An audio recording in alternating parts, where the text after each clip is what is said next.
Hello guys, welcome to my channel. आज हम देखेंगे कॉमेडी मूवी बैड मॉम।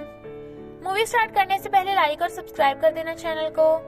हमारी पहली कैरेक्टर है एमी, जो एक वर्किंग वुमेन है जिसके 2 बच्चे हैं, जेन और डायलन।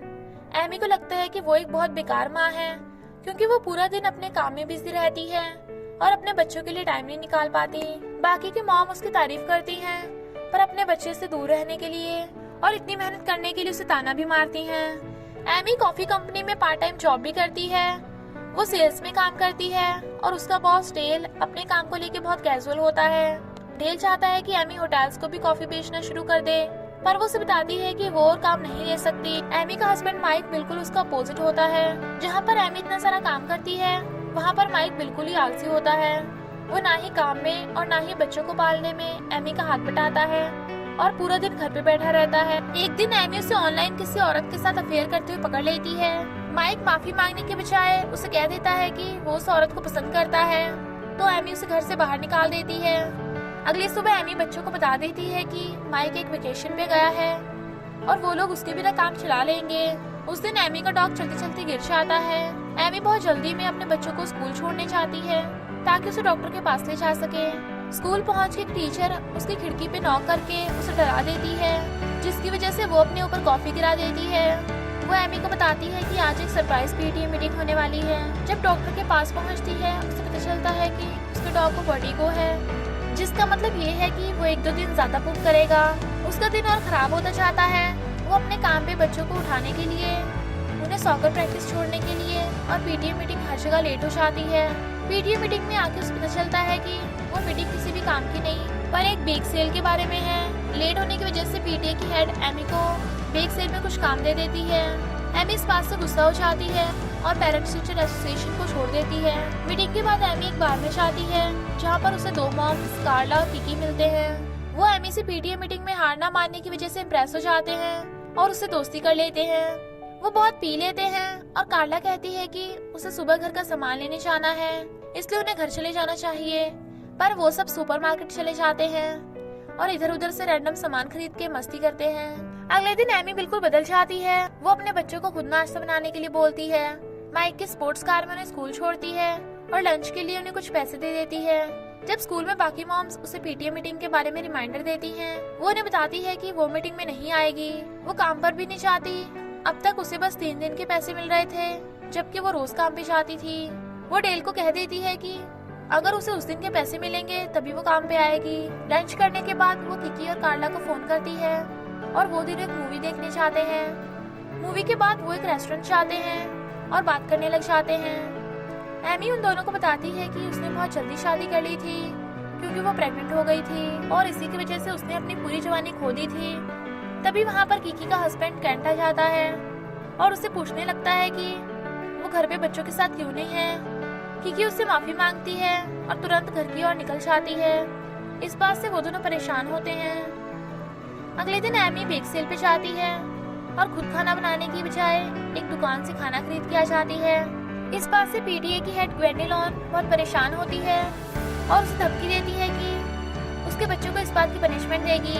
एमी उसके बाद जेन को उसके मैंडेरिन क्लास ले जा रही होती है। जब उसे पता चलता है कि जेन को वो क्लास बिल्कुल पसंद नहीं है, तो वो बीच में मुड़ जाती है और उसे एक स्पा ले जाती है। वहाँ पर कार्ला काम करती है, तो वो दोनों फ्री में स्पा में मजे कर पाते हैं। पर बात करते करते एमी गलती से उसे माइक के बारे में सब सच बता देती है और जेन को चिंता हो जाती है कि उसका डाइवोर्स होने वाला है। दूसरी ओर पीटीए की हेड सॉकर कोच को बोल के जेन को टीम से निकलवा देती है। रात को एमी कार्ला को कॉल करती है और उसे बताती है कि माइक अपनी इंटरनेट गर्लफ्रेंड के साथ रह रहा है। इस बात से कार्ला बहुत चिढ़ जाती है और वो और किकी एमी के घर आ जाते हैं। वो दोनों एमी को बाहर ले जाते हैं और उसे एक लड़का ढूंढने के लिए कहते हैं।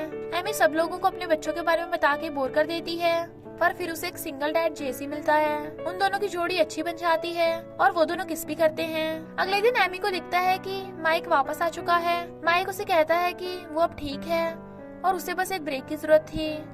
एमी उसे बोलती है कि वो तभी घर में रह सकता है अगर वो थेरेपी ले। माइक इस बात से परेशान हो जाता है, तो वो माइक को वापस घर से निकाल देती है। स्कूल जाके एमी को पता चलता है कि जेन सॉकर टीम से रिजेक्ट हो गई है, जबकि वो सबसे अच्छा खेलती है।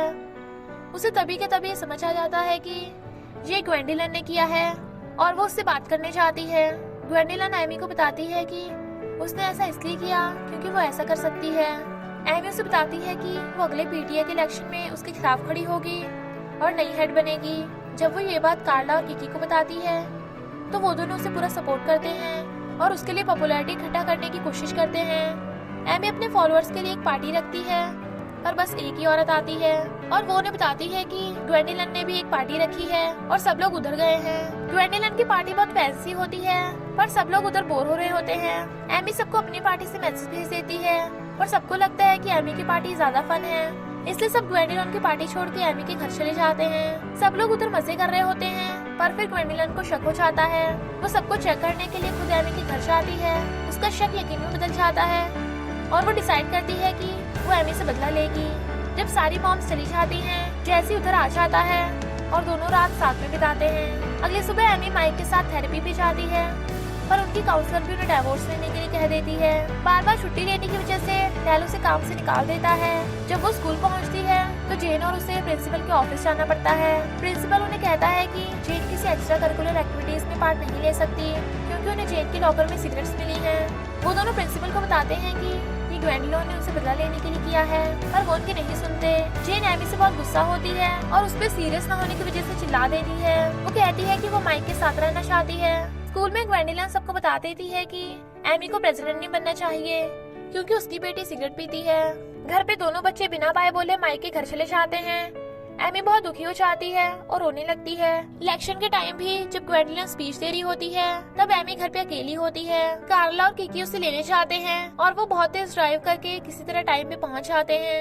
एमी पहुंचती ही अपनी स्पीच शुरू कर देती है। वो अपनी स्पीच में मान जाती है कि वो परफेक्ट नहीं है और गलतियां सबसे होती हैं। इस बात से सब लोग बहुत राजी होते हैं और एमी इलेक्शन जीत जाती है। बाहर निकल के एमी को ग्वेंडोलिन रोते हुए दिखती है। वो उससे जाके बात करती है और उसे पता चलता है कि ग्वेंडोलिन की लाइफ टूट रही है। उसका पति जेल जा रहा है और वो इलेक्शन भी हार चुकी है। ऐसी सिचुएशन में ग्वेंडोलिन हार मान जाती है और जेन के लॉकर में सिगरेट रखने के लिए सॉरी भी कहती है। अगले दिन बच्चे वापस आ जाते हैं। एमी को पता चलता है कि जेन सॉकर टीम में सिलेक्ट हो गई है और डायलर ने खाना बनाना भी सीख लिया है। कुछ देर बाद एमी को डेल का कॉल आता है और डेल उसे उसके पसंद की कोई भी सैलरी देने को तैयार हो जाता है। किकी का हस्बैंड उसके सुनने और हेल्प करने लग जाता है और कार्ला अपने बच्चों के लिए और मेहनत करना शुरू कर देती है। एमी जेसी के साथ एक रिलेशनशिप शुरू कर देती है और ग्वेंडोलिन उन तीनों की दोस्त बन जाती है और उन्हें वेकेशन भी लेके जाती है। दी एंड।